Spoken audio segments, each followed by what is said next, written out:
રહી છે ત્યારે લોકો માટે ગરમીથી બચવાની એક જગ્યા બની છે સ્નો સિટી।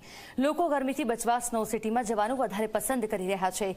વડોદરામાં પણ ગરમીનો પારો 40 ડિગ્રીને પાર પહોંચે તેવી શક્યતાઓ છે અને અત્યારે પણ તાપમાન ખૂબ વધારે છે।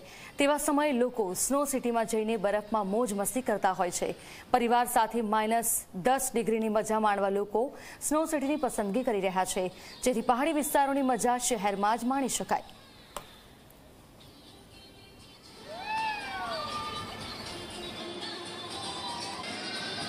વડોદરામાં 40 ડિગ્રી કાળઝાળ ગરમી પડી રહી છે ત્યારે લોકો ગરમીથી બચવા માટે અવનવા જે ઉપાયો છે તે કરી રહ્યા છે। કેટલાક લોકો વોટર પાર્ક જઈ રહ્યા છે તો કેટલાક લોકો આપ જોઈ શકો છો કે સ્નો સિટીમાં આવીને જે અહીંયા જે આખું બરફનું એક તૈયાર કરવામાં આવ્યું છે એક જગ્યા, ત્યાં લોકો જે છે તે આનંદ ઉલ્લાસ કરી રહ્યા છે।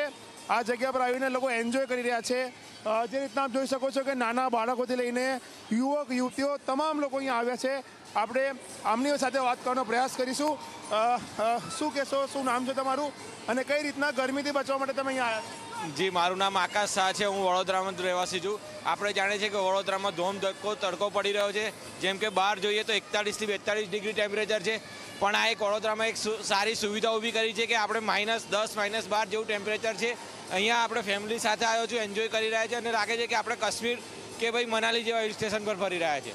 એકદમ ખૂબ ઠંડુ છે અને 40 ડિગ્રી બહાર વાતાવરણ છે, અહીંયા માઇનસમાં છે, એવું લાગે છે કે કાશ્મીર મિની કાશ્મીરમાં ફરી રહ્યા છે। એન્જોયેબલ છે, બહુ મજા આવી રહી છે, બહુ आनंद आ रही है। ठंडी लगी रही? हाँ, बहुत ठंडी लगी रही है। बाहर तो बहुत ज़्यादा गर्मी है, बट यहाँ स्नो सिटी में आके आपको सर्दियों का मज़ा आ जाएगा। मनाली और उत्तराखंड से ज़्यादा ठंडी आपको यहाँ पे मिलेगी, so please visit snow city. બહુ ગરમી હતી પણ અહીંયા આવીને થોડું સારું લાગ્યું છે અને અહીંયા બહાર તો 40 ડિગ્રી 41 ડિગ્રી ટેમ્પરેચર છે, પણ અહીંયા સારું છે। બહારના પ્રદેશમાં આવી ગયા એવું ફીલ થાય। સાથે આવ્યા છો બધા? હા, ફેમિલી જ છે અમે, એકબીજા પર બરફ નાખીએ છીએ, રાતે રીતે અમે એન્જોય કરીએ છીએ। ભેગા થઈને એકબીજા પર બરફ નાખી રહ્યા છે અને એન્જોયમેન્ટ કરી રહ્યા છે।